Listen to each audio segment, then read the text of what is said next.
right. So for this deep dive, you've given us quite a challenge. Yeah. We're wading into some pretty deep waters here. Oh, yeah. We're talking money, relationships, and Yeah. some serious societal currents swirling around it all. It is fascinating. It's not just about like individual choices, you know? It's Yeah. about how all those individual choices Yeah. might actually reflect like a larger Yeah. shift in values, you know? Exactly. And this article that you sent, Yeah. The Modern Day Debate, Women, Wealth, and the Search for Financial Security, Mm-hmm. it really doesn't shy away from the controversy. No, it does not. And one of the things that really struck me was this accusation that some women are choosing financial security through men instead of like building their own Right. financial independence. Yeah, that's a provocative claim. It is. The article brings up some pretty loaded terms like hypergamy Yeah. and sugar baby culture. Right. And these aren't just like abstract concepts. Right. We're talking about real relationships. Yeah. Real choices being made out there. Yeah, I mean, we're talking about families being torn apart over this. Yeah. Right? Absolutely. There's some pretty intense disapproval, Oh, yeah. especially from the families of like older men involved in these types of relationships. Uh-huh.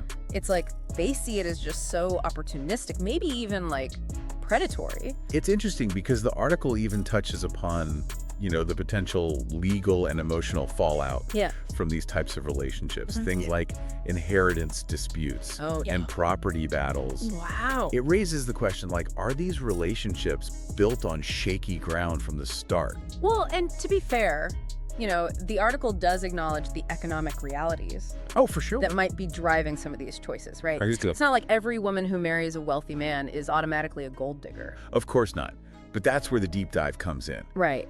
We need to understand all the nuances here. Yeah. What are the motivations at play? Yeah. What are all the potential consequences, not just for the people involved, Right. but for society as a whole?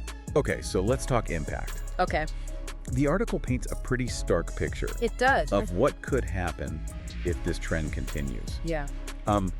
One of the biggest concerns, I think, is this potential breakdown of family values. You think about it, when financial gain becomes like the primary motivation in a relationship, Yeah. it can really distort those fundamental values of love, Right. commitment, and shared goals. Exactly. You know, the article even gives this example of a man essentially trying to buy companionship.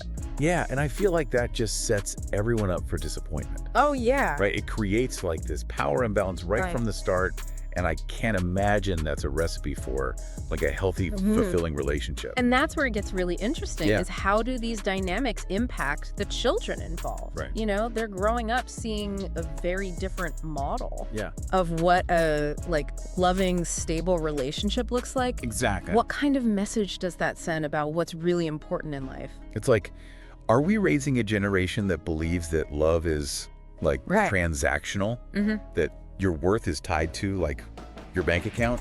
It's a troubling thought, and the article goes even further to suggest that this trend could lead to a decline in genuine connection and intimacy.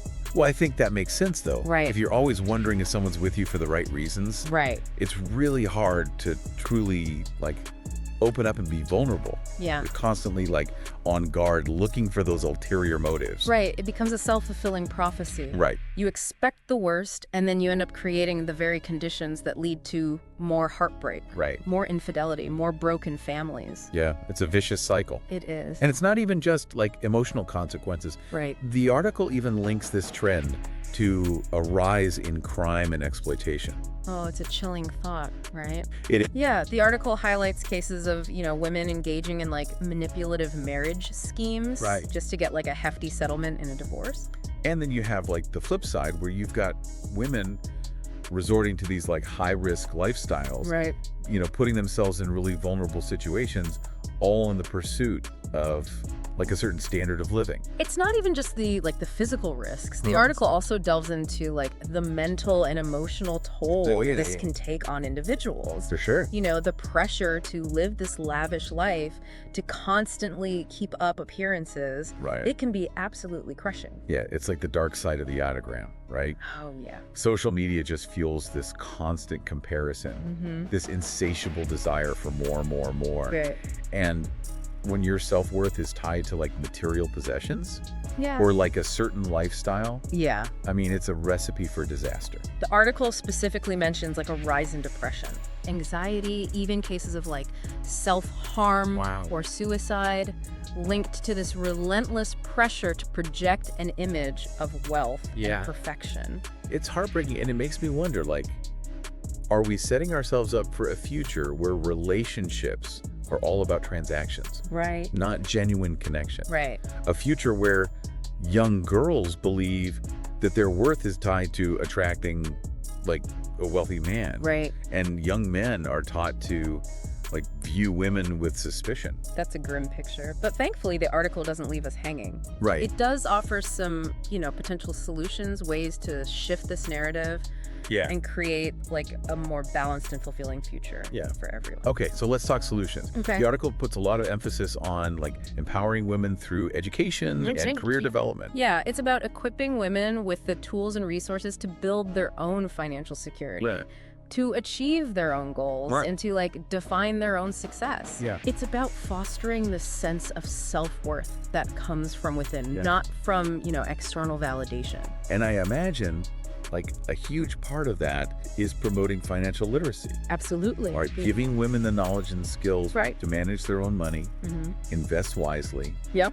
build a solid financial foundation. Exactly. And it's not even just about like individual empowerment. Like Yeah. the article talks about a need for like systemic change. Right. We need to address the barriers Yeah. that might be preventing women from reaching their full potential. So things like, the pay gap, Sure. lack of access to Mm-hmm. capital, Mhm. and just even those like subtle biases that can hold women back Right. in the workplace. Precisely. And while we work towards like dismantling those barriers, the article also suggests a broader cultural shift, Yeah. a redefining of relationship values. So moving away from this purely transactional mindset Right. and kind of going back towards those core values Mm. of mutual respect, Yeah. shared goals, and genuine emotional connection. It's about fostering relationships that are built on like a foundation of equality and partnership, For sure. where both individuals feel valued and Right. supported in pursuing their own passions and aspirations. Okay, that's a beautiful vision. Yeah.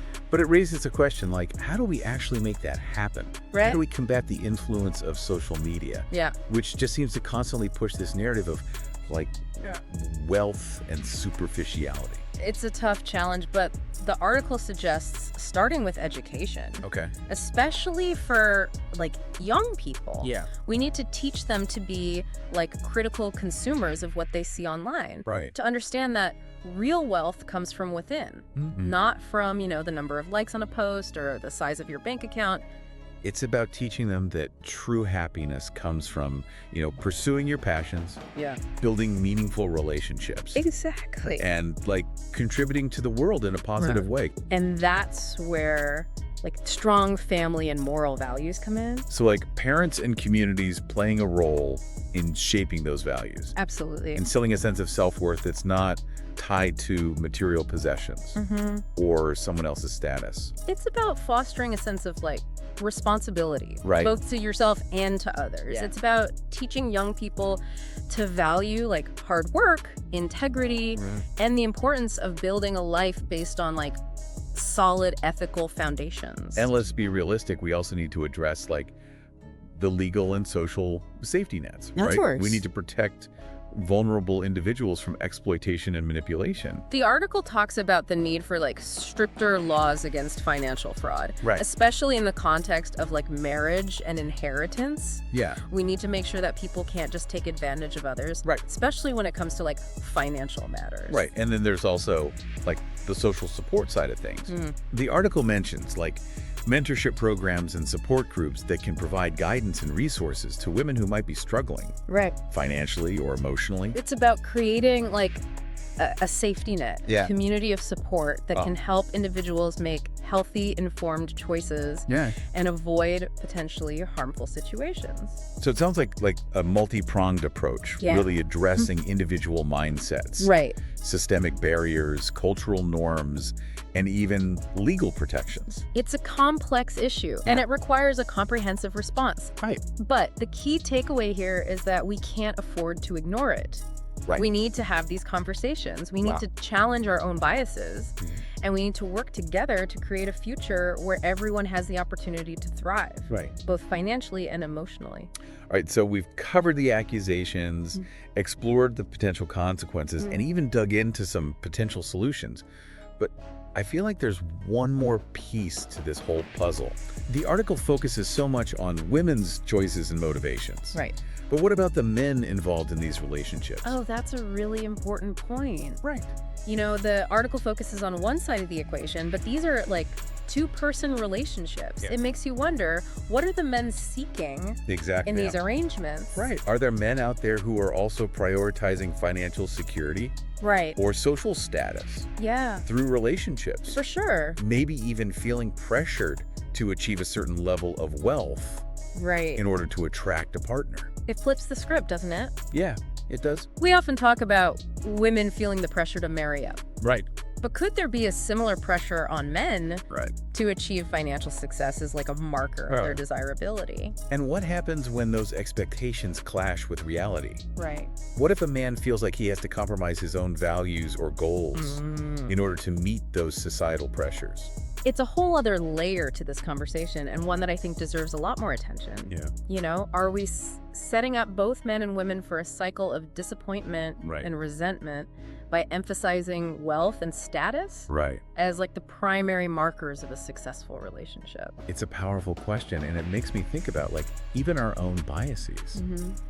Are we so focused on one side of the story that we're missing the bigger picture? It's a reminder that these issues are so complex Yeah. and multifaceted. We can't just point fingers or make generalizations. Exactly. We need to approach these conversations with empathy, with nuance, and a willingness to challenge our own assumptions. So what does this all mean for you, the listener? Right. I think it's a call to action. It is. It's a call to examine our own beliefs Yeah. about wealth, relationships, and what truly constitutes like a fulfilling life. Think about the messages that you're receiving and Yeah. sending out into the world. Yeah. Are you perpetuating harmful stereotypes? Are you valuing wealth and status above other qualities? Yeah. Like kindness, integrity, and shared values. And what about your own relationships? Right. Are they built on a foundation of mutual respect, Yeah. trust, and genuine connection? Or are there like unspoken expectations or Yeah. power imbalances lurking beneath the surface? These are tough questions, but they're worth asking. Yeah, they are. Because at the end of the day, creating a more equitable Right. and fulfilling society starts with each of us. Right. Taking responsibility for our own choices Yeah. and our own actions. Okay, so let's recap what we've learned from this deep dive. Okay. We've explored this concerning trend of some women seemingly prioritizing financial security through their choice of partner. We've discussed the potential consequences for families, relationships, and even society as a whole. Yeah. But we've also talked about solutions, Right. like empowering women through education Yeah. and economic opportunity.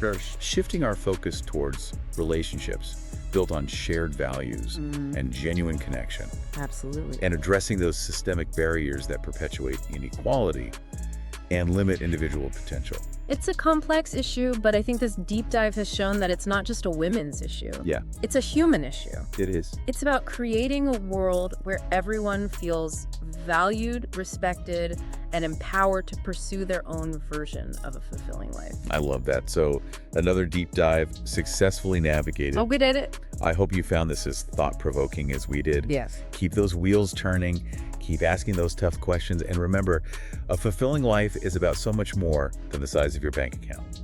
Here. Let's all keep digging deeper, shall we? Uh,